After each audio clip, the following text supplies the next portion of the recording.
नमस्ते विद्यार्थी मित्रों।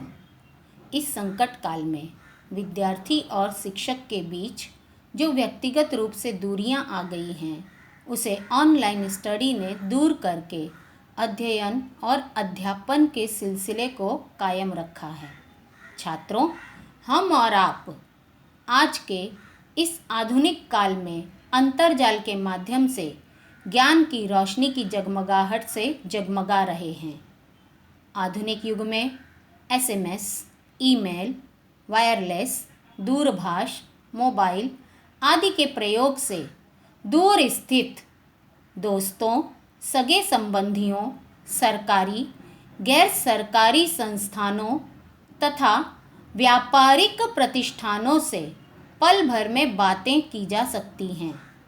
इन सब के बावजूद भी पत्रों का जीवन में बहुत महत्वपूर्ण स्थान है। तो बच्चों, चलिए आज हमारे हिंदी निबंध के विषय में हम पत्र लेखन के बारे में जानते हैं। सर्वप्रथम हम जानेंगे पत्र होते क्या हैं। छात्रों, पत्र अर्थात जिसे हम चिट्ठी, खत या लेटर कहते हैं।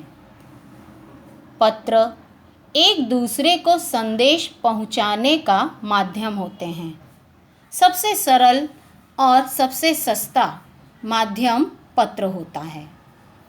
इनके द्वारा घर परिवार के समाचार, अपने मन के भाव और विचार प्रकट किए जाते हैं। मित्रों, संबंधियों, संपादकों, सरकारी अधिकारियों आदि को पत्र लिखे जाते हैं। पत्र लिखना एक कला है। जी हाँ छात्रों, पत्र लिखना एक आर्ट होता है। यह इस बात पर निर्भर करता है कि आप पत्र किसे लिख रहे हैं। यदि पत्र किसी बड़े व्यक्ति को लिखा जा रहा है तो उसके लिए सम्माननीय शब्दों का प्रयोग अनिवार्य होता है। अब हम देखते हैं पत्र के प्रकार। पत्र मुख्यतः दो प्रकार के होते हैं। पहला, अनौपचारिक पत्र। ऐसे पत्रों को घरेलू पत्र भी कहा जाता है। बच्चों, आप इन्हें इंग्लिश में इनफॉर्मल लेटर के नाम से जानते हो। अनौपचारिक पत्र मित्रों, रिश्तेदारों या फिर नज़दीकी संबंधियों को लिखे जाते हैं, जैसे माता, पिता, भाई, दीदी, चाचा, दादा, दादी, नाना, नानी इत्यादि लोगों को लिखे जाने वाले पत्रों को अनौपचारिक पत्र कहा जाता है। पत्र का दूसरा प्रकार है औपचारिक पत्र। इन्हें कार्यालयीन या व्यावसायिक पत्र भी कहा जाता है। इन पत्रों को फॉर्मल लेटर के नाम से जाना जाता है। अपने वर्ग शिक्षक, प्रधानाचार्य जी, अधिकारियों या संपादकों को लिखे जाने वाले पत्र औपचारिक पत्र कहलाते हैं। छात्रों, यहाँ हमने देखा कि पत्र के प्रकार दो होते हैं। अब हम जैसे कि जानते ही हैं कि पत्र लिखना एक कला है, तो पत्र लिखते समय हमें मुख्य रूप से किन विशेषताओं की जानकारी होना आवश्यक है, उनके बारे में जानते हैं।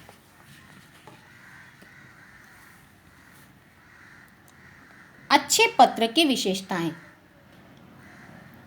सरल भाषा शैली होनी चाहिए। छात्रों, जब पत्र लिखा जाता है तो पत्र में प्रयोग की जाने वाली भाषा सरल और सभ्य होनी चाहिए। जिसे हम लिख रहे हैं उसके अनुरूप होनी चाहिए। विचारों की स्पष्टता आवश्यक है। जिसे पत्र लिखा जाता है उसके लिए हमारे विचार स्पष्ट रूप से पत्र में होने आवश्यक होता है। जो कुछ भी हम लिख रहे हैं वह पढ़ने वाले की समझ में आना चाहिए। प्रारूप के अनुसार लिखा जाना चाहिए।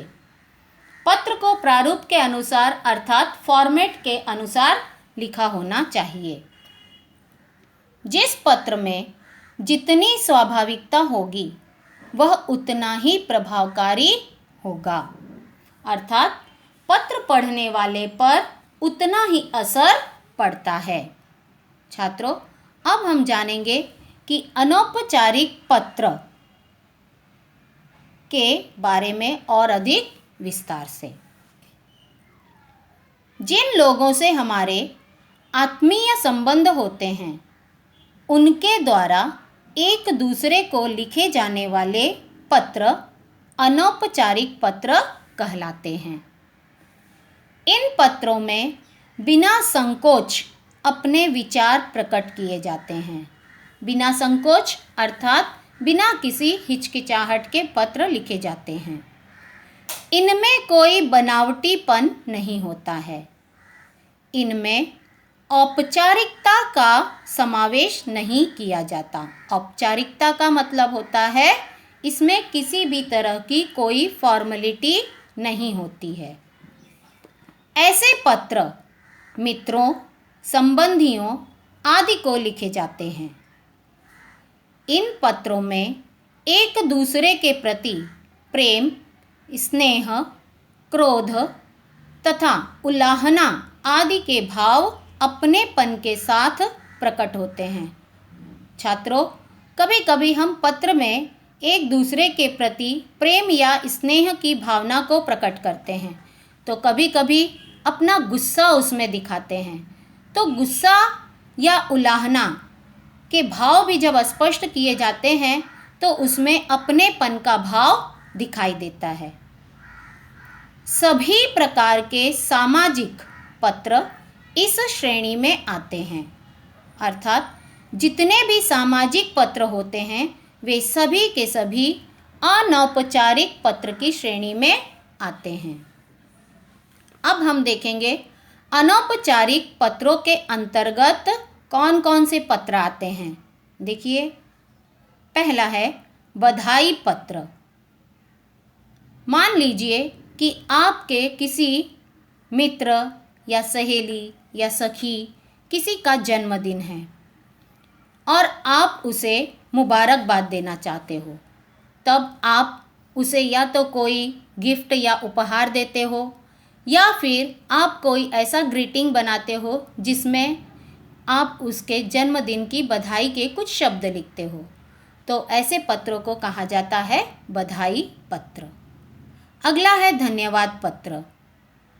जब कोई आपको कोई खूबसूरत सा उपहार देता है या आपको जब कोई बहुत अच्छी बातों से नवाजा जाता है, तब आप उसे थैंक्स कहना चाहते हो और उसके लिए जिस तरह के पत्र लिखे जाते हैं वे पत्र धन्यवाद पत्र होते हैं। अगला है शुभ कामना पत्र। विभिन्न प्रकार के त्यौहार, ईद, दिवाली, होली, क्रिसमस, मकर संक्रांति इत्यादि तीज त्योहारों पर सभी एक दूसरों को, अपने रिश्तेदारों को, मित्रों को हार्दिक शुभकामनाएं देते हुए पत्र लिखते हैं। ऐसे पत्रों को शुभ कामना पत्र कहा जाता है। अगला है संवेदना पत्र। संवेदना का मतलब होता है अपनी जो भी नज़दीकी रिश्तेदार या मित्र, सहेली जो कोई भी होते हैं उनके प्रति सहानुभूति को दिखाना या उनके लिए किसी तरह का कोई दुख प्रकट करते हुए पत्र लिखना, उसे कहा जाता है संवेदना पत्र। अगला है निमंत्रण पत्र। अपने घरों में कोई विशेष कार्यक्रम का आयोजन होने पर या कोई समारोह होने पर अपनों को लिखे जाने वाले पत्रों को निमंत्रण पत्र कहा जाता है। सद्भावना या सूचना प्रकट करने वाले पत्र। सद्भावना पत्र वे पत्र होते हैं जिसमें व्यक्ति अपनी भावनाओं को प्रकट करता है, और सूचना प्रकट करने वाले पत्रों में लोग अपने किसी खास विशेष बात को स्पष्ट करते हुए पत्र लिखते हैं, उसे कहा जाता है सूचना प्रकट करने वाले पत्र। विद्यार्थियों, अब हम देखते हैं कि अनौपचारिक पत्रों का प्रारूप कैसा होना चाहिए। देखिए, सर्वप्रथम पत्र के बाईं ओर सबसे ऊपर दिनांक लिखी जाती है। मान लीजिए कि यह पत्र है और इस पत्र के सबसे ऊपर की तरफ बाईं ओर यहाँ पर सबसे पहले दिनांक लिखी जाती है। दिनांक के बिल्कुल ठीक नीचे पत्र पाने वाले का ईमेल आईडी लिखा जाता है। छात्रों, ईमेल आईडी उस व्यक्ति का लिखना होता है जिसे हम पत्र भेज रहे हैं। उसके बाद में ईमेल आईडी के नीचे पत्र पाने वाले के प्रति संबोधन लिखा जाता है। संबोधन का मतलब होता है कि यदि मान लीजिए आप अपने मित्र को पत्र लिख रहे हैं या अपनी सहेली को पत्र लिख रहे हैं, तो उसके लिए आप वहाँ पर संबोधित करने वाले शब्द लिखेंगे प्रिय मित्र और उसका नाम, या प्रिय सहेली उसका नाम। संबोधन के नीचे वाली पंक्ति में पत्र प्राप्त करने वाले से संबंधानुसार अभिवादन लिखा जाता है। जैसे कि यदि आपने अपने मित्र या सहेली को पत्र लिखा है, तो उसके लिए अभिवादन स्वरूप आप वहाँ पर लिखेंगे सप्रेम नमस्कार। अगर किसी बड़े को पत्र लिखा जा रहा हो तो वहाँ अभिवादन के लिए चरण स्पर्श या सादर प्रणाम लिखा जाता है। उसके बाद में पत्र में क्रमवार रूप से विषय विवेचन लिखा जाता है, अर्थात सर्वप्रथम हम पत्र लिखने का कारण लिखते हैं। उसके बाद में विषय विस्तार, अर्थात उस कारण को संक्षिप्त रूप में विस्तारित करके बताते हैं। उसके बाद में परिवार के अन्य सदस्यों के साथ में जो हमारा अभिवादन होता है वह प्रकट करते हैं।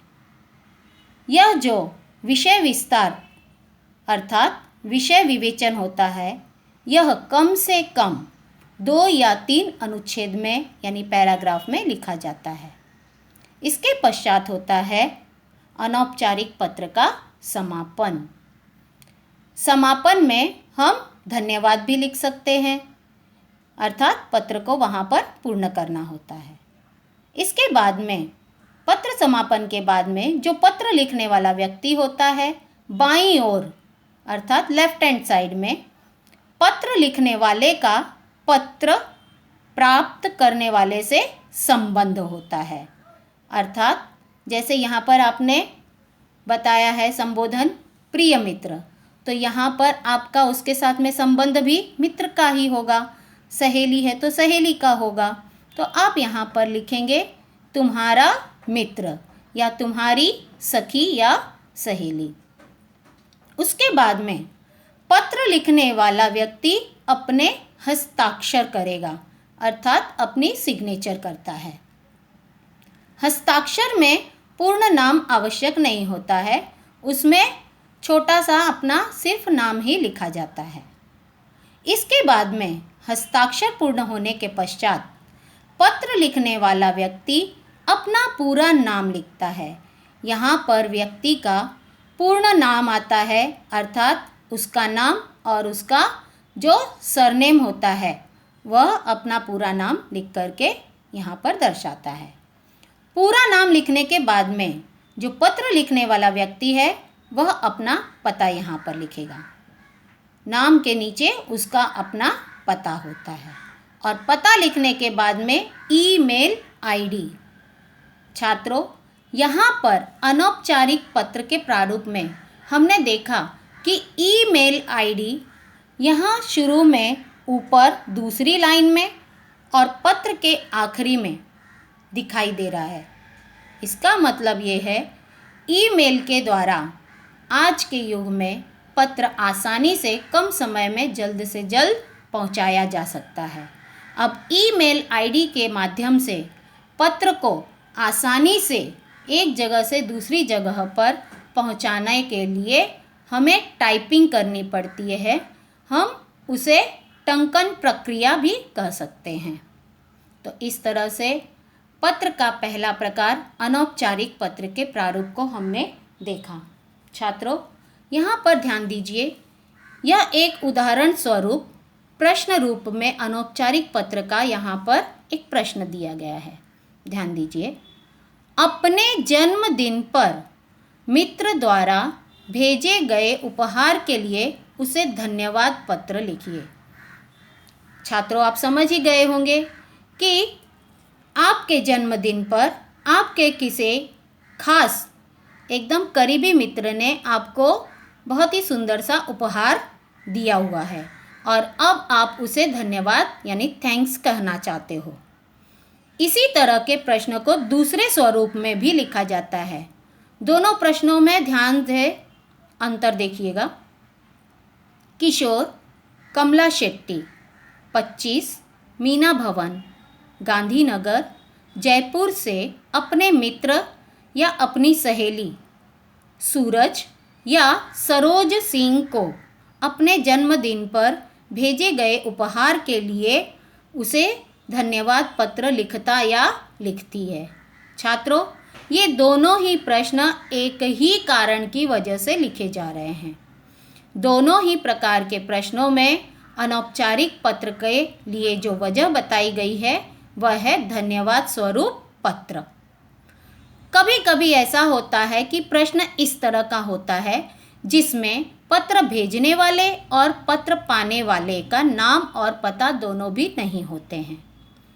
और कभी कभी इस तरह के प्रश्न होते हैं जिसमें पत्र भेजने वाले का नाम भी होता है, पत्र पाने वाले का नाम होता है और पत्र भेजने वाला कहाँ से भेज रहा है उसका पता भी लिखा होता है। तो इस तरह के जब प्रश्न होते हैं तो उसके लिए अनौपचारिक पत्र के रूप में इस उदाहरण स्वरूप पत्र पर ध्यान दीजिए। सर्वप्रथम पत्र के बाईं ओर सबसे पहली पंक्ति में दिनांक लिखी गई है। दिनांक 2 सितंबर 2020। उसके बाद में है ईमेल आईडी। ईमेल आईडी में हमने लिखा है surajsingh25@gmail.com।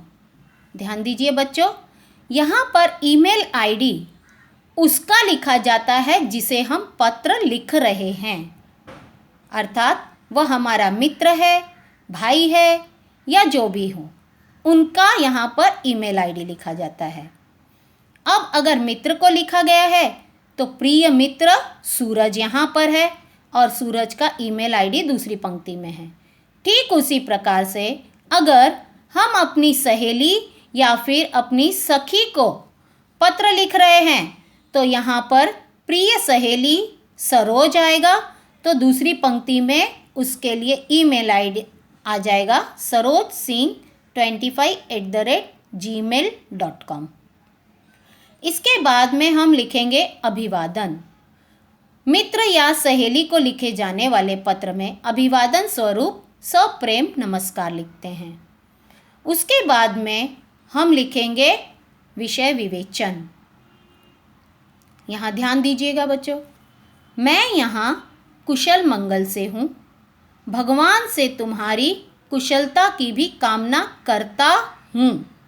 अगर सहेली को लिखा जा रहा है और एक सहेली ही लिख रही है तो यहाँ पर क्रिया में परिवर्तन हो जाएगा, करती हूँ आ जाएगा। तुम्हारे द्वारा भेजा गया बधाई पत्र तथा एक सुंदर उपहार प्राप्त हुआ। उपहार पाकर बहुत प्रसन्नता हुई। हाथ घड़ी का तुम्हारा उपहार बहुत सुंदर है। इस बार मैं सोच रहा था, अगर लड़की लिख रही है तो वह लिखेगी सोच रही थी कि मेरे जन्मदिन पर मुझे कोई घड़ी उपहार में दे दे। न जाने तुमने किस प्रकार मेरे मन की बात जान ली और मेरी इच्छा भी पूरी कर दी। मैं जब भी इस घड़ी को अपने हाथ में बांधूंगा, और अगर सहेली लिख रही है तो बांधूंगी, तब तब तुम्हारे स्नेह का स्मरण हो जाएगा। इसके बाद में हम दूसरा अनुच्छेद अर्थात दूसरा पैराग्राफ लिखेंगे। चाचा जी व चाची जी को सादर प्रणाम व छोटी मीनू को ढेर सारा प्यार। उपहार के लिए एक बार फिर धन्यवाद। इसके बाद में हम पत्र का समापन के पश्चात अपना मित्र के साथ में संबंध बताते हुए लिखेंगे तुम्हारा मित्र या फिर तुम्हारी सहेली या तुम्हारी सखी। उसके बाद में जैसा कि मैंने आपको प्रश्न बताया था कि उसमें कभी कभी पत्र लिखने वाले का और पत्र पाने वाले का नाम पता होता है। तो जैसा कि हमारे प्रश्न में था किशोर और कमला का नाम, तो हम यहाँ पर अगर मित्र है तो किशोर लिखेंगे, सहेली है तो कमला लिखेंगे। अब यहाँ पर सिर्फ हस्ताक्षर होते हैं पत्र लिखने वाले की। उसके बाद में यहाँ एक लाइन छोड़कर जो देख रहे हैं आप, दोबारा नाम दोहराया गया है। तो ध्यान दीजिए, इस दोबारा दोहराए गए नाम में पूर्ण नाम है किशोर शेट्टी या कमला शेट्टी। उसके बाद उनका पता है 25 मीना भवन, गांधीनगर, जयपुर। उसके बाद में किशोर या कमला का ईमेल आईडी यहाँ पर लिखा जाएगा किशोर शेट्टी 25@gmail.com। या फिर कमला शेट्टी अगर लिख रही है तो उसका ईमेल आईडी यहाँ पर हो जाएगा कमला शेट्टी 25@gmail.com। छात्रों, तो फिर आपने यहाँ पर देखा कि किस तरह से अनौपचारिक पत्र लिखे जाते हैं। छात्र मित्रों, यहाँ आपने देखा कि अनौपचारिक पत्र का प्रारूप के अनुसार हमने पत्र लेखन किस तरह से किया है। यह हमारा भाग 1 था। अब हम देखेंगे भाग 2 में औपचारिक पत्र और उसके प्रारूप को। धन्यवाद।